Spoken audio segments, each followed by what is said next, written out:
Alors, pour commencer, quelques petits mots sur l'association des professionnels en conseil climat, énergie et environnement.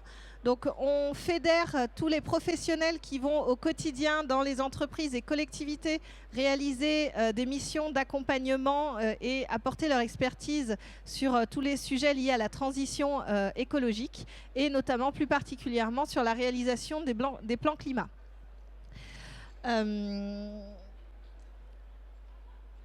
On en est à notre troisième présentation de la journée. Ce matin, on a parlé de la loi climat et on a également parlé du fait de tenir ses promesses dans les politiques de transition écologique. Et maintenant, on va avoir un exemple concret avec la ville d'Issy-les-Moulineaux. Je vous laisse prendre la parole, Théo, et te présenter et nous présenter notre intervenante du jour. Merci. Donc alors aujourd'hui on est là pour vous présenter une démarche appelée Budget Climat qui est faite sur la ville d'Issy-les-Moulineaux. Donc je suis accompagné de Marie Oriemamoto qui est directrice de la ville durable à Issy-les-Moulineaux et donc moi consultant chez Indigo, bureau d'études sur cette question du budget climat. Donc si vous voulez dire quelques mots, Marie. Oui, bonjour. Donc Marie Oriema, directrice de la ville durable. Et du coup, je vais présenter la démarche de budget climat qui est un souhait du coup politique de la ville d'Issy pour ce nouveau mandat.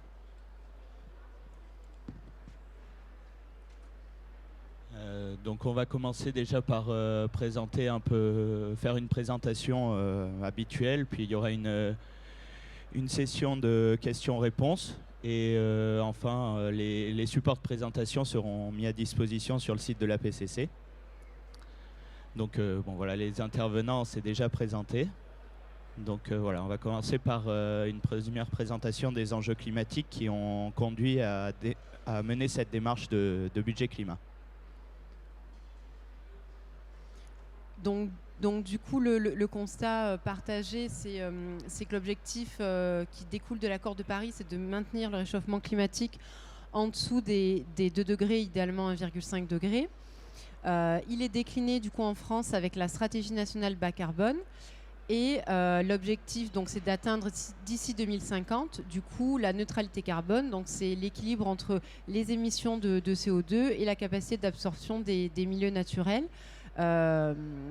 Et donc, on a souhaité le décliner au niveau local. Donc, peut-être pour rappeler, voilà, Théo, elle est... Ouais, donc ces objectifs de réduction des émissions de gaz à effet de serre sont déclinés par secteur d'activité. Donc on a d'abord la partie bâtiment où il faut réduire de moitié les émissions de gaz à effet de serre à l'échelle à 2030 par rapport à l'année de référence 2015.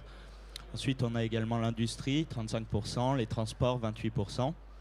Les déchets, 35% également. Et deux autres visions, donc l'énergie, où là, il faut porter la part des énergies renouvelables à 33% de la consommation finale à 2030, donc au niveau national, et augmenter les puits de carbone de manière à 2050 à avoir un équilibre entre émissions et absorption de carbone.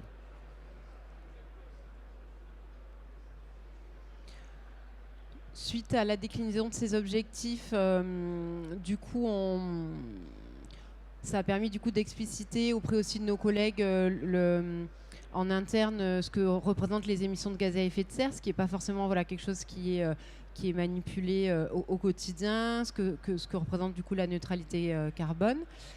Et sachant que, j'y reviendrai, mais il existe des simulateurs assez très bien faits de l'ADEME qui permettent à la fois de convertir des tonnes équivalent carbone en des choses un petit peu plus concrètes, avec mon convertisseur CO2 notamment. Donc voilà, maintenant, une fois ces constats faits, on va vous présenter maintenant la méthodologie du budget climat, donc l'outil que Issy-les-Moulineaux a décidé de développer pour atteindre justement ces objectifs de réduction des émissions de gaz à effet de serre. Donc l'objectif du coup du maire et de l'équipe municipale, donc André Santini, c'était de se dire voilà, 2050 sur un mandat du coup politique, c'est très loin et il est assez facile de repousser du coup les objectifs année après année, sachant que de toute façon en 2050 il y a de fortes probabilités que les élus en place seront plus ceux actuellement. Donc l'objectif c'était aussi de rendre compte de manière annuelle de ces objectifs de réduction de gaz à effet de serre, avec du coup une démarche d'abord pragmatique, de se dire voilà, on va aussi apprendre en avançant. Une démarche qui est donc inédite parce qu'elle est inspirée du coup de la ville d'Oslo en Norvège, et elle a vocation évidemment à être exemplaire et du coup à rayonner au niveau du territoire. Parce qu'elle est évidemment collective, donc elle se distingue un petit peu des budgets verts et elle est assez complémentaire d'ailleurs des budgets verts qui ont pu émerger, parce qu'en fait elle se pose sur l'ensemble du territoire et elle représente à la fois le patrimoine de la ville, mais également les acteurs privés que sont les ménages et les entreprises du territoire. Donc la première étape de ce budget climat, ça a été de faire une photographie à un instant T des émissions de gaz à effet de serre. Donc vous pouvez voir la répartition sectorielle ici des émissions sur le périmètre de la ville d'Issy-les-Moulineaux. Donc c'est une répartition qui est assez représentative de ce type de territoire, donc périurbain, donc dans la banlieue parisienne, avec une grosse part résidentielle, mais aussi beaucoup d'activités tertiaires. Donc les entreprises tertiaires sur le territoire d'Issy-les-Moulineaux sont très présents. Et on a également ensuite deux autres choses assez importantes, donc le transport. Donc le transport, c'est une vision vraiment cadastrale, donc c'est le passage de véhicules sur le territoire d'Issy-les-Moulineaux, donc que ce soit de transit ou du transport vraiment récurrent et quotidien. Ensuite, les déchets, 15%. Là, sur les déchets, on a décidé d'avoir une vision plus responsabilité, parce qu'en fait, ici, les Moulineaux, il y a l'incinérateur. Et donc, si on compte cet incinérateur qui collecte des déchets d'un périmètre beaucoup plus large, en fait, on se retrouve avec les déchets qui représentent quasiment 70% des émissions de gaz à effet de serre. Donc là, on est vraiment sur les déchets des ménages, les déchets produits par les ménages du territoire, les déchets des entreprises, les déchets de chantier. Et donc une toute petite part d'industrie, donc un territoire qui est très peu industrialisé. On propose une autre répartition à droite, donc on voit que les ménages représentent quand même plus de la moitié des émissions de gaz à effet de serre, suivi des entreprises. Et la part des acteurs publics est assez faible, donc 8%, et celle d'ici, les Moulineaux elle-même, c'est seulement 3%. Donc c'est là qu'on voit que la vision territoriale a son importance, parce que au final, juste la part d'ici elle-même, c'est seulement 3%. Donc il va falloir, si on veut réduire les émissions de gaz à effet de serre, vraiment jouer sur tous les acteurs du territoire. Donc la déclinaison de la méthodologie, elle est vraiment inspirée de celle d'Oslo, du coup en 5 étapes principales. D'abord la fixation d'objectifs, donc là on a repris les objectifs de la stratégie nationale bas carbone, voilà, et l'objectif étant la neutralité à horizon 2050 ou plus tard. Ensuite, d'être en capacité de calculer chaque année, donc là on a bénéficié du soutien précieux d'Indigo, un plafond réaliste d'émissions de gaz à effet de serre, qui représente pour l'année du coup l'exercice budgétaire, donc 2021, une réduction de 4600 tonnes équivalent CO2. Ensuite, d'être en capacité de réduire en identifiant des mesures pour réduire du coup ces émissions de gaz à effet de serre. Et donc là, c'est un plan d'action qui englobe à la fois, on va le détailler un petit peu après, les mesures à la fois au niveau national, régional ou local. De développer un tableau de bord climatique, donc là c'est en cours, avec des indicateurs qui permettront voilà, de vérifier l'atteinte de ces objectifs. Et ensuite, un gros travail qui est fait sur la sensibilisation et la communication pour la qualité de vie des habitants, parce que comme on le disait, c'est une démarche collective. Donc, au niveau du planning du budget climat, on a souhaité s'inspirer du formalisme des budgets financiers, parce qu'on voulait donner autant de poids aux émissions de gaz à effet de serre que n'en ont les euros jusqu'à présent. Donc, on a commencé en décembre l'année dernière avec le débat d'orientation climatique. Ensuite, en février dernier, on a adopté à l'unanimité du conseil municipal le budget climat de l'année 2021. Et ensuite, l'idée, c'était d'avoir, du coup, en juillet dernier, donc là, on l'a pas formalisé au conseil municipal, mais on le présentera du coup en décembre 2021, un compte de résultats climat, donc en fait un bilan des émissions de gaz à effet de serre réelles sur l'année 2021.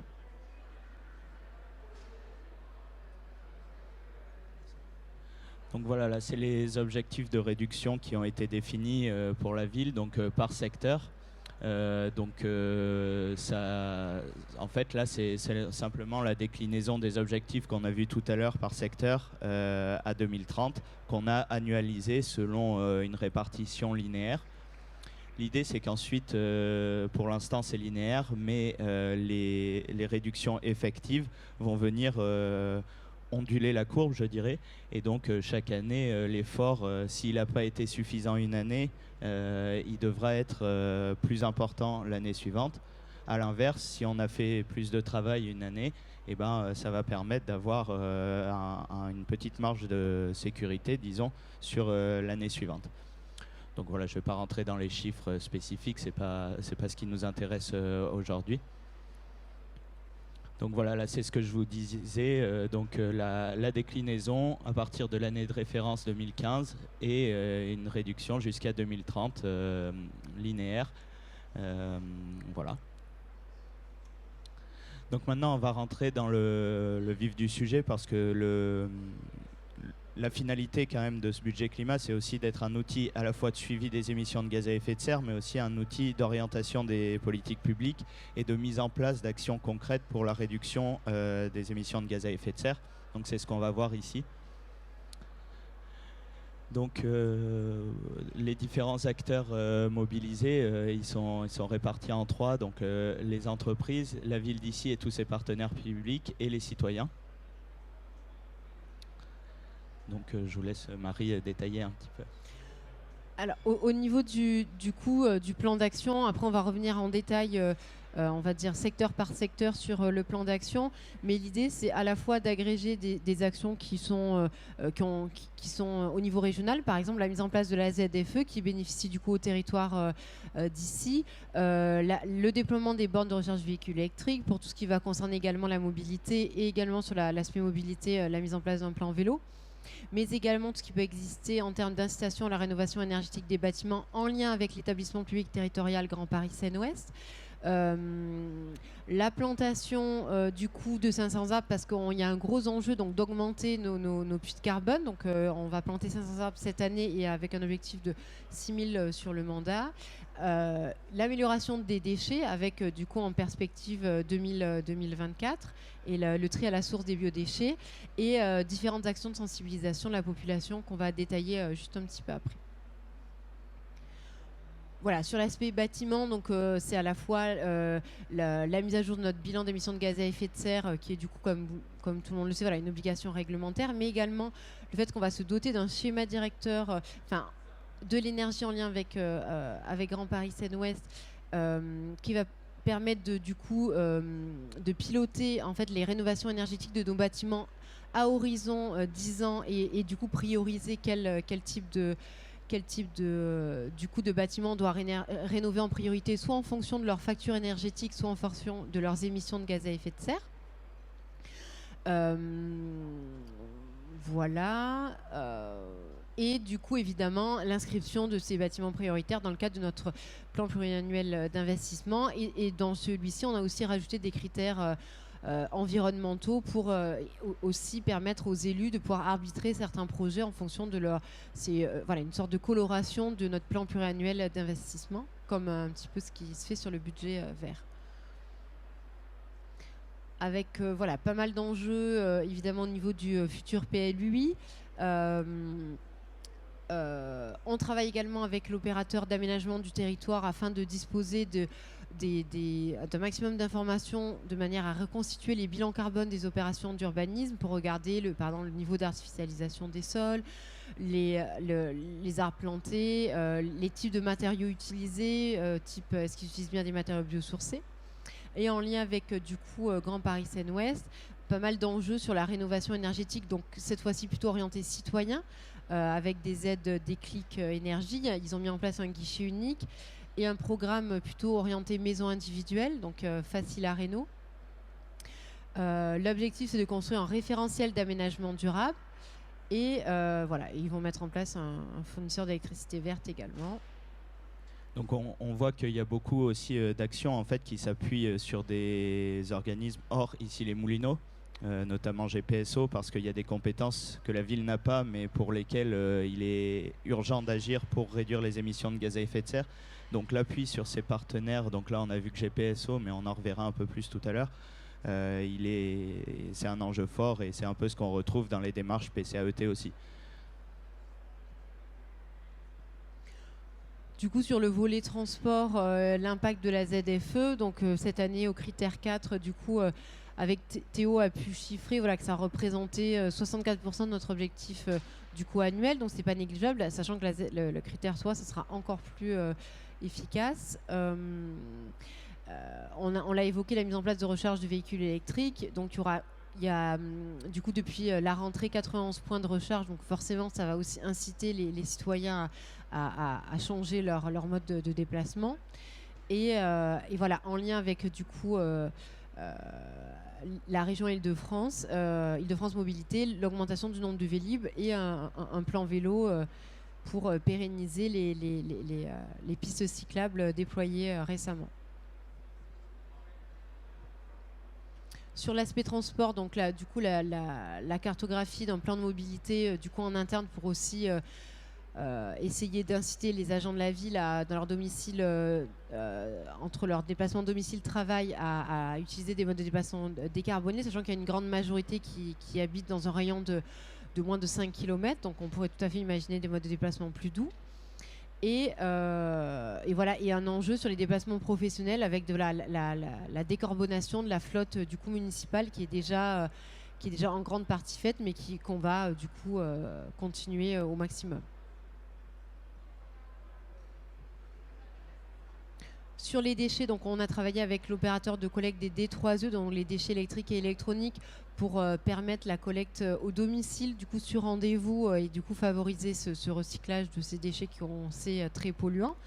Le développement du coup du compostage des citoyens et également sur les marchés, parce que c'est une obligation, et également en matière de restauration scolaire.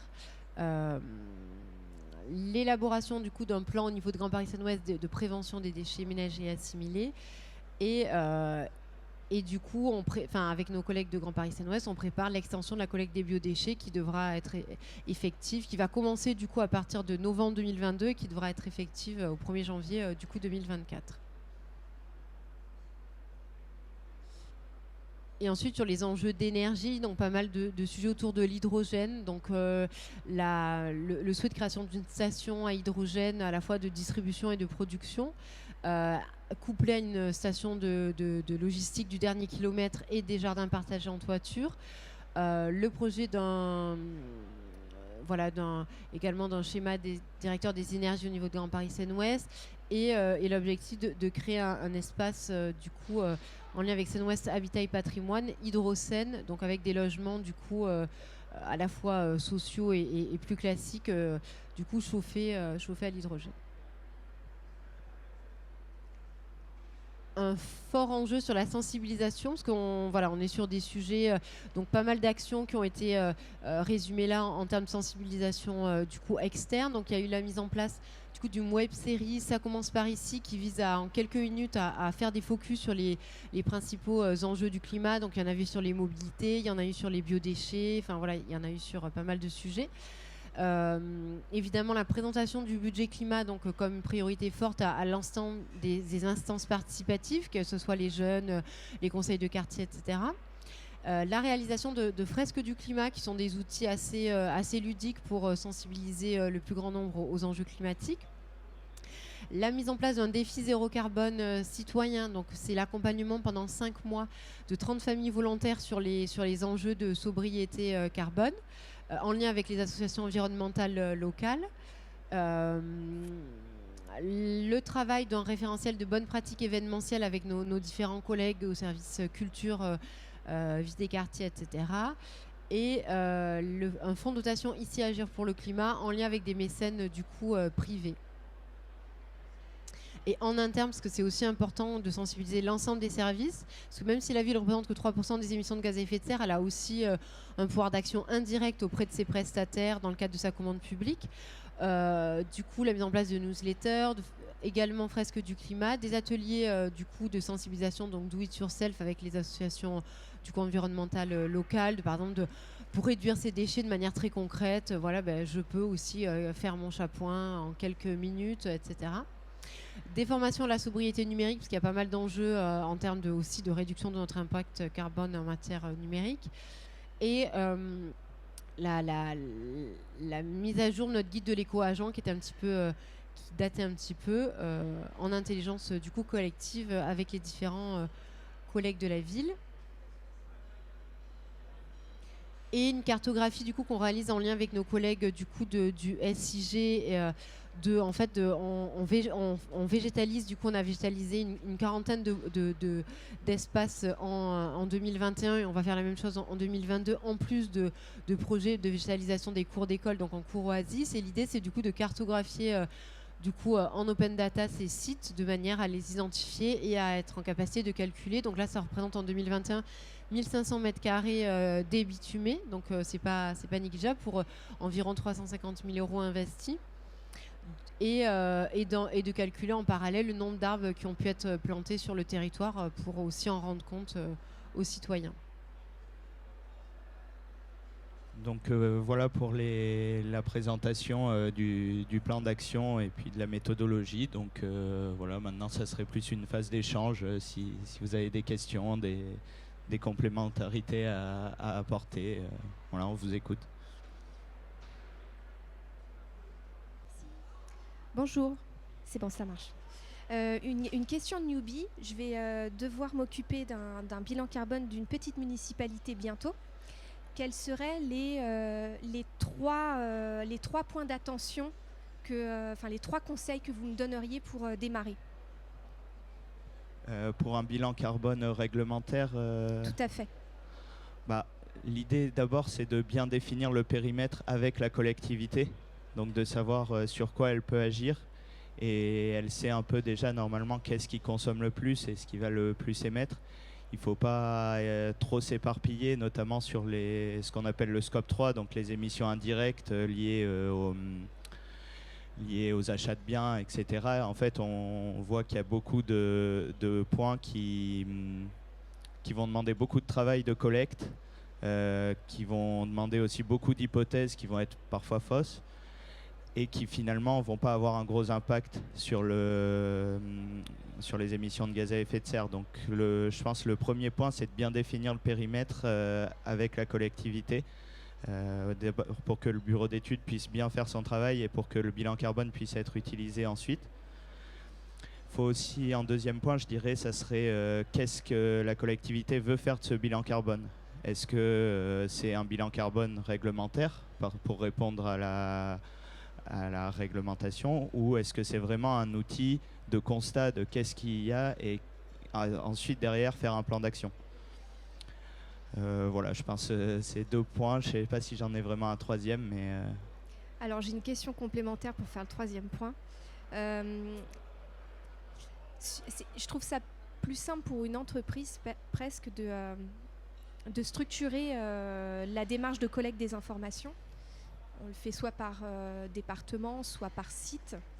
Dans une municipalité, c'est un petit peu différent. Je ne sais pas ce que vous pensez qui est le mieux, et si d'ailleurs ça varie d'une municipalité à l'autre. Est-ce qu'il vaut mieux le faire par bâtiment ou par service de la municipalité rendu aux citoyens? Alors, à mon avis, c'est plus par service, parce que si on le fait par bâtiment, au final, c'est qu'une partie du périmètre du bilan carbone. Et chaque service sur des thématiques bien identifiées va avoir des données à fournir. Donc, le mieux à faire, c'est plutôt vraiment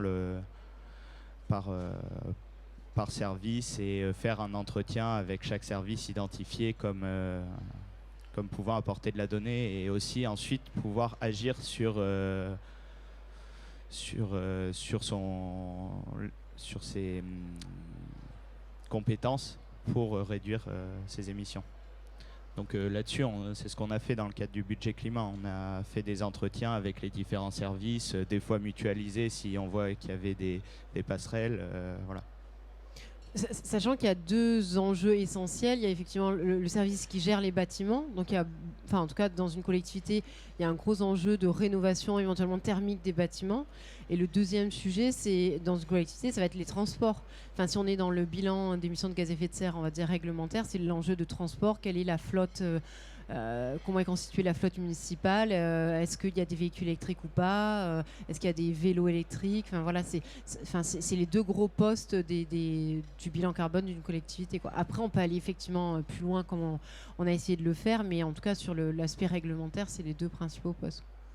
Est-ce que vous êtes allé jusqu'à faire des enquêtes auprès des citoyens ou auprès, par exemple, des collégiens ou des élèves, je cherche le mot, des élèves, ce qu'ils mangent à la cantine, ou est-ce que ça rentre dans les bilans carbone des municipalités?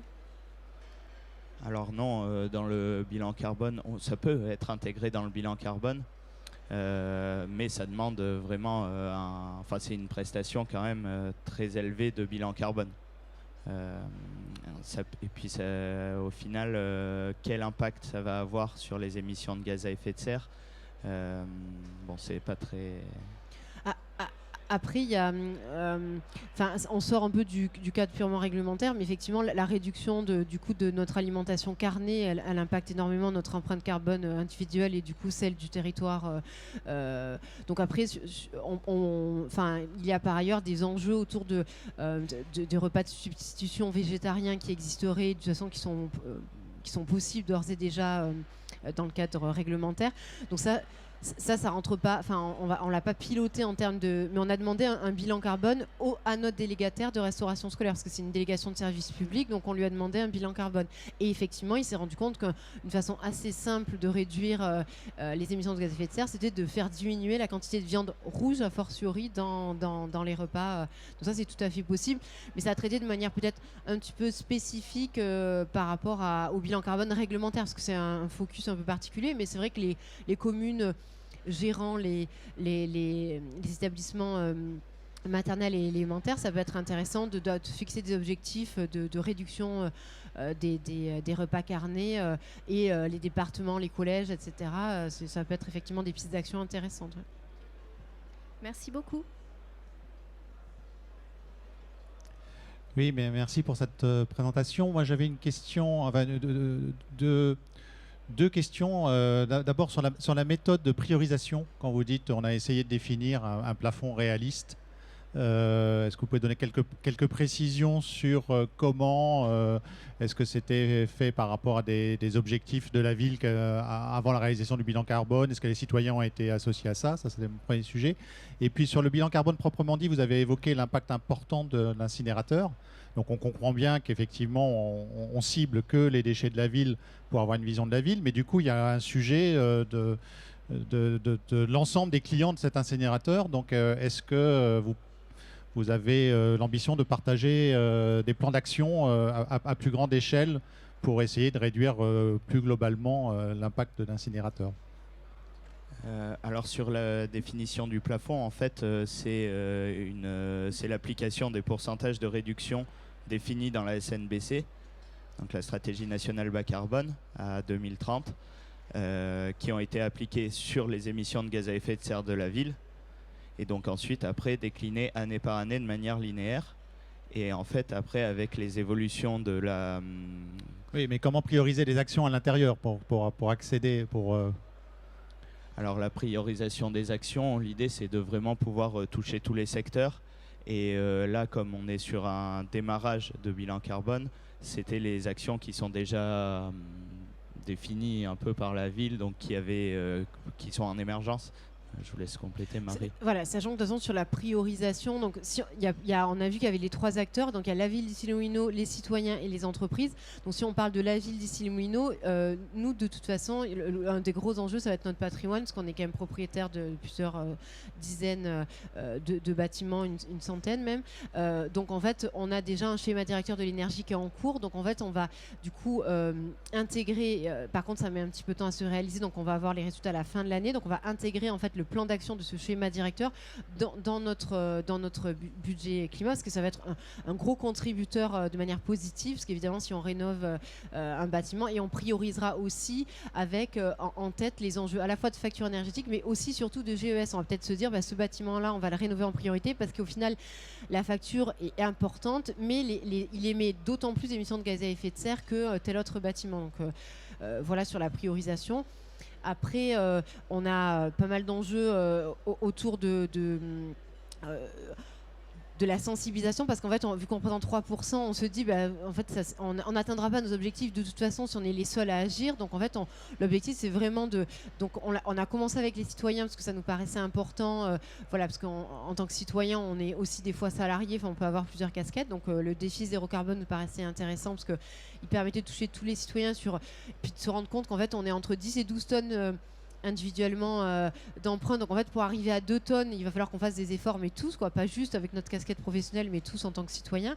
Et on s'est dit que ça ferait aussi, il y aura un effet contagion, parce qu'en fait, quand les citoyens seront sensibilisés, quand ils iront voir leurs commerçants, ils seront aussi sensibles au sujet, et du coup, ça fonctionnera de cette manière-là. Et ensuite, on veut travailler aussi avec les entreprises du territoire, en lien avec du coup Grand Paris Seine-Ouest pour... du coup, il va y avoir un webinaire sur leur plan de mobilité. Enfin voilà, on essaie aussi on travaille aussi avec du coup Yves Rocher. Il réalise des marches de la reconnexion. Donc c'est des marches dans la nature qui visent aussi. Bon voilà, on essaie d'utiliser le réseau du coup des entreprises du territoire pour valoriser aussi les bonnes pratiques qui existent déjà. Essayer de les inciter à aller plus loin.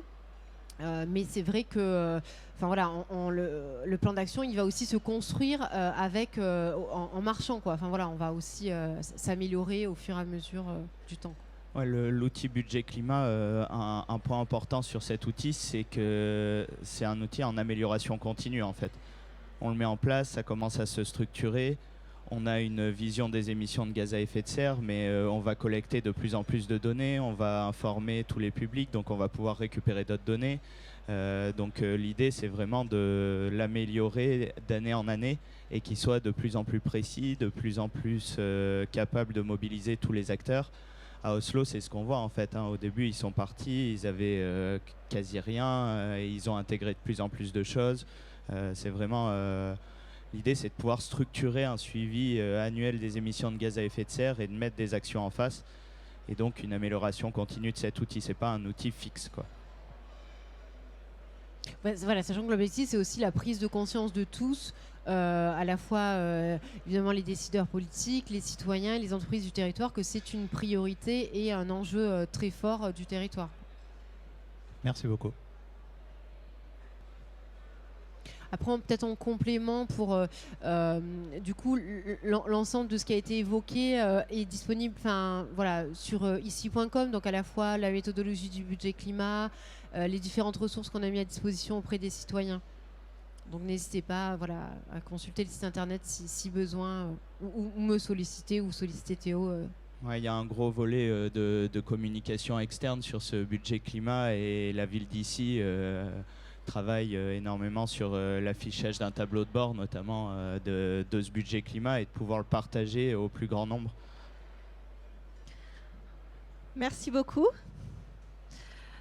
Alors du coup, peut-être quelques petits mots de conclusion. Hop, je vais récupérer. Okay. Alors, oui. Du coup, quelques petits mots de conclusion. Vous retrouvez les experts membres de l'APCC sur notre annuaire en ligne. Donc n'hésitez pas à aller le consulter si vous avez besoin d'accompagnement sur toutes les thématiques territoire et climat. Ils sont classés par zone géographique, par domaine de compétences, par spécialité sectorielle. Donc n'hésitez pas à user et abuser de notre annuaire. Également, slide suivante s'il te plaît, vous dire que sur le site de l'APCC, vous allez pouvoir retrouver un certain nombre de ressources gratuites. Donc les webconférences que nous avons déjà animées et celles à venir, des articles, des publications. Tout ce contenu est mis à votre disposition vraiment pour vous aider à avancer chacun sur vos territoires sur les thématiques climat. Voilà. Et dans le même esprit, on organise un événement à la fin du mois, donc 100% virtuel, composé de webconférences et d'ateliers et qui aura pour objectif de répondre à la question comment arriver à la neutralité carbone et rendre son territoire résilient. Donc là, l'idée, c'est vraiment de mettre en avant les bonnes pratiques, les expertises, tout pour que vous puissiez glaner les choses qui vous manquent pour avancer et également discuter avec tous les intervenants qui seront présents sur ces 10 jours.